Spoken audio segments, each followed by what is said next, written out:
the screaming never stopped.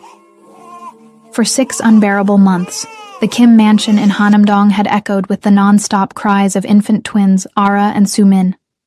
It wasn't the normal fussing of babies. It was something else, something deeper, something that made even the most experienced nannies pack their bags and flee in the middle of the night. 23 nannies had quit, 23. Some left without explanation. Others whispered about bad energy, cursed children, or something unnatural in the air. One nanny claimed the baby's cries made her chest feel tight, as if invisible hands were squeezing her lungs.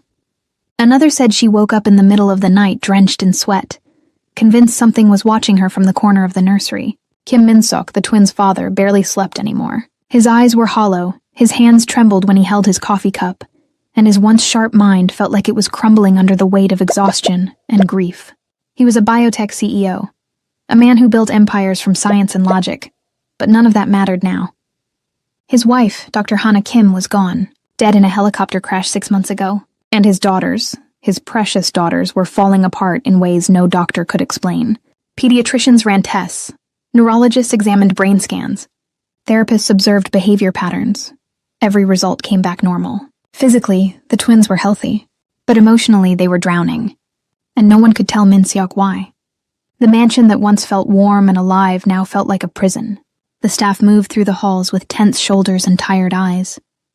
Victoria Han, the house manager, tried to maintain order, but even she was reaching her breaking point. She snapped at the cook. She scolded the gardener for leaving tools out. She counted inventory 3 times a day just to feel like she had control over something. And through it all, the twins screamed. Then one rainy Thursday afternoon, Sandra Chukwuma walked through the front door. She arrived quietly, carrying only a small duffel bag. No impressive resume, no glowing references, no explanation for why she had applied for a job that 23 women before her had abandoned. She was young, maybe early 20s, with smooth, dark skin, kind eyes, and a calm presence that seemed almost out of place in the chaos of the Kim household. Victoria looked her up and down with barely concealed skepticism. Another one, she thought. Another girl who thinks she can handle what trained professionals couldn't. She'll be gone by morning. Min-seok barely glanced at Sandra when Victoria introduced her. He was too tired to care, too broken to hope. If she wanted to try, fine. Let her try. Everyone else had failed. What difference would one more person make? But Sandra didn't seem nervous or intimidated. She simply nodded, set her bag down in the small staff room, and asked the question that made Victoria's eyebrows rise in surprise. "May I see the babies now?" Victoria blinked. "Now? Don't you want to rest first? Unpack? Get settled?" Sandra shook her head gently. "I'd like to see them, please." Victoria exchanged a glance with Min-seok, who shrugged weakly. "Fine, follow me." The moment they stepped into the hallway leading to the nursery, the sound hit them like a wall. The twins were screaming. Not crying, screaming. High-pitched, relentless, desperate screams that seemed to vibrate through the walls themselves. Victoria winced. Min-seok closed his eyes and exhaled slowly, his shoulders sagging under the weight of it. But Sandra didn't flinch. She didn't cover her ears or hesitate at the door. She simply walked forward, calm and steady, as if the noise didn't affect her at all. Victoria unlocked the nursery door and pushed it open. Inside, the twins were in their cribs, faces red and soaked with tears, tiny fists clenched and thrashing. The room felt heavy, thick with tension and something else that Victoria couldn't name but always felt when she entered this space. Sandra stepped inside and closed the door behind her. Victoria and Min-seok stood in the hallway, watching through the small window in the door.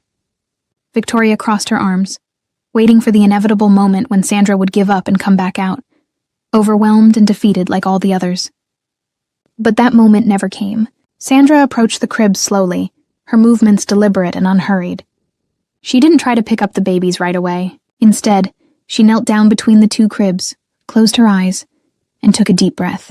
Then she began to hum. It wasn't a lullaby. It wasn't a song anyone recognized. It was something older, something rhythmic and deep, like a pulse that resonated from somewhere ancient and primal. The sound filled the room, low and steady, wrapping around the screaming like a blanket. Victoria frowned. Min-seok leaned closer to the window, his heart pounding. The twins' screams began to falter. Their cries softened, then stuttered, then faded into confused whimpers. Sandra opened her eyes, reached into the cribs, and lifted both babies gently, one on each side, cradling them against her chest. She kept humming, swaying slowly from side to side, her voice never wavering. And then, impossibly, the twins went silent. Victoria's mouth fell open. Min-seok pressed his hand against the glass, his breath catching in his throat. Sandra whispered something soft and melodic in a language neither of them understood. Her voice was barely audible, but the twins responded. They nestled into her arms, their tiny bodies relaxing, their breathing evening out. Within minutes, both Ara and Sumin were asleep. Deep, peaceful sleep. The kind of sleep they hadn't experienced in half a year. Min-seok felt tears stinging his eyes. He didn't know whether to laugh or sob. Victoria stood frozen, her arms still crossed, her face a mixture of disbelief and suspicion. Sandra continued humming for a few more minutes, then carefully placed the twins back in their cribs. She covered them with soft blankets, touched each of their foreheads gently, and finally turned toward the door. When she stepped out into the hallway, Min-seok was staring at her like she had just walked on water. "How did you do that?" he whispered. Sandra met his eyes, her expression calm and unreadable. "They just needed to feel safe," Victoria scoffed. "Safe? We've tried everything. Doctors, therapists, music, white noise, warmth, cold, every technique in every book. Nothing worked." Sandra didn't argue. She simply nodded. "I understand. But sometimes it's not about techniques. It's about presence." Victoria's jaw tightened. She didn't like this girl. There was something too calm about her, too knowing, too strange. But Min-seok didn't care about Victoria's doubts. For the first time in 6 months, his daughters were sleeping, and that was all that mattered. Over the next few days, the Kim household began to change. The twins stopped crying whenever Sandra was near. They slept longer, ate better, and even began to laugh, soft giggles that felt like sunlight breaking through storm clouds. Min-seok started to regain his strength. He slept through the night for the first time since Hana's death. He smiled at breakfast. He held his daughters without feeling like he was failing them. The staff softened toward Sandra. The cook started saving her extra portions at meals. The gardener greeted her warmly in the mornings. Even the younger housekeepers began asking her questions about how she stayed so calm. But Victoria watched Sandra with growing unease. She noticed things, small things, strange things. Every night Sandra performed the same ritual in the nursery. She would hum that deep, rhythmic sound. She would whisper in that unknown language. She would walk in slow circles around the cribs, her hands moving in gentle patterns through the air, as if she were weaving invisible threads. Victoria began spying through the crack in the door, her heart pounding with a mixture of fear and anger. What is she doing? Is she drugging them? Performing some kind of ritual? Witchcraft? One night, Victoria couldn't take it anymore. She stormed into Sandra's small staff room while Sandra was out and searched through her belongings. She tore through the duffel bag, checked under the mattress, rifled through the drawers. Nothing. No herbs, no powders, no strange symbols or oils or charms. Just clothes, a worn Bible, a small notebook filled with what looked like journal entries in English and Igbo, and a single photograph of a woman who looked like Sandra, smiling warmly at the camera. Victoria felt a flicker of shame, but it was quickly swallowed by frustration. If Sandra wasn't using something, then what was she doing? How was this possible? The next morning, Victoria confronted Min-seok in his study. "Sir, I need to talk to you about Sandra." Min-seok looked up from his laptop, exhaustion still clinging to his features despite the recent improvements. "What about her?" "There's something unnatural about her. The way she calms the twins, it's not normal. I've been watching her at night. She performs rituals, Min-seok. She whispers in strange languages. She walks in circles like she's casting spells." Min-seok rubbed his temples. "Victoria, I don't care if she's dancing with spirits as long as my daughters are finally sleeping." "But sir, enough." His voice was firm but not unkind. "Sandra is helping. That's all I need to know right now." Victoria's face flushed with anger, but she said nothing more. She left the study, her hands clenched into fists, her mind spinning with resentment and fear. But Min-seok couldn't ignore Victoria's words completely. That night, after the twins had fallen asleep, he found Sandra in the kitchen, preparing a simple meal of rice and stew. "Sandra," he said softly, "can we talk?" She turned, her expression open and calm. "Of course, Mr. Kim." He sat down at the kitchen table, gesturing for her to join him. She did, setting her plate aside. "I need to ask you something." Minseok said carefully. How are you able to calm my daughters when no one else can? Sandra was quiet for a moment, her eyes searching his face. Then she spoke, her voice gentle but steady. Your wife, Dr. Hana, contacted me several months before she died. Minseok's breath caught. What? Sandra nodded. She reached out to me through a mutual friend. She said she needed someone who understood energy, someone who could help her daughters if something ever happened to her. Minseok's hands trembled. Hana knew she was going to die? I don't know if she knew for certain, Sandra said softly. But she was afraid. She told me her daughters were different. Special. She said they were sensitive to emotions in ways most people aren't.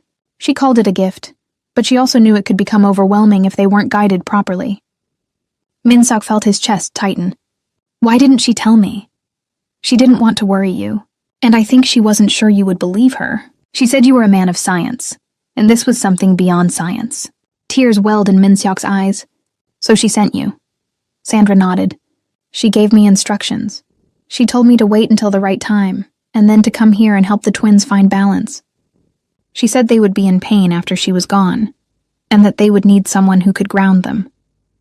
Minseok covered his face with his hands, his shoulders shaking. Hana had known, she had prepared. She had sent someone to protect their daughters even after death. What exactly is wrong with them? He whispered. Sandra leaned forward, her voice calm and patient. They're not sick, Mr. Kim, they're gifted. Ara and Sumin can feel the emotions of people around them. Fear, grief, anger, sadness. It all flows into them like water into a cup. When your wife died, the grief in this house became unbearable for them. They couldn't process it. They couldn't escape it. So they screamed. And you? Minseok asked, his voice breaking. How do you help them? I can sense emotional energy too, Sandra said simply. Not as strongly as they can, but enough to create a calm space for them. When I hum, when I move in patterns, I'm helping them regulate what they're feeling. I'm giving them stability. Minseok stared at her, his mind reeling. Everything Victoria had said suddenly made sense in a way he hadn't wanted to accept. Sandra wasn't performing rituals. She was grounding his daughters in a way no doctor or nanny ever could. Thank you, he whispered. Thank you for coming. Sandra smiled gently. Your wife loved them very much. She wanted them to be okay. For the first time in 6 months, Minseok felt a flicker of peace. But that peace was shattered 1 week later. Victoria, still bitter and suspicious, convinced Minseok to test whether the twins really needed Sandra, or if they had simply adjusted over time. Against his better judgment, he agreed. One night, Sandra was told to stay in her room and not enter the nursery. It was a disaster. Within an hour, the twins began crying. Within 2 hours, the cries turned into screams. By the 3rd hour, the entire household was in chaos. The air in the nursery felt thick and oppressive. Objects on the shelves rattled. The temperature seemed to drop. Staff members backed away from the door, their faces pale with fear. Minseok rushed to Sandra's room, panic written all over his face. Please, please help them. Sandra didn't hesitate. She ran to the nursery, pushed open the door, and stepped into the storm. The twins were thrashing in their cribs, their faces red and soaked with tears, their screams piercing and desperate. Sandra moved quickly, lifting them both into her arms, holding them close to her chest. She began humming immediately, her voice cutting through the chaos like a blade. The screaming faltered, the air lightened, the oppressive weight lifted. Within minutes, the twins were calm again, their breathing slow and steady, their tiny hands clutching Sandra's shirt. Minseok stood in the doorway, tears streaming down his face. Victoria, standing behind him, looked pale and shaken. I'm sorry, Minseok whispered. I'm so sorry. Sandra didn't respond. She simply held the twins, humming softly, until they fell asleep in her arms. After that night, everything changed. Victoria stopped questioning Sandra. She began treating her with respect, even offering to help with small tasks. Minseok apologized repeatedly and asked Sandra to stay permanently. The household settled into a new rhythm, one built on understanding and acceptance. Sandra taught Minseok basic techniques to help calm the twins when she wasn't around. She explained more about Hana's abilities and why she had been so careful to prepare for the worst. And slowly, the twins began to thrive. They smiled, they played. They slept peacefully through the night. One evening, as Sandra stood in the nursery humming softly while Ara and Sumin drifted off to sleep, Minseok watched from the doorway. He thought about Hannah, about her foresight, about the mysterious way she had protected their daughters even after death. She hadn't left them alone. She had sent Sandra to finish the love she couldn't continue.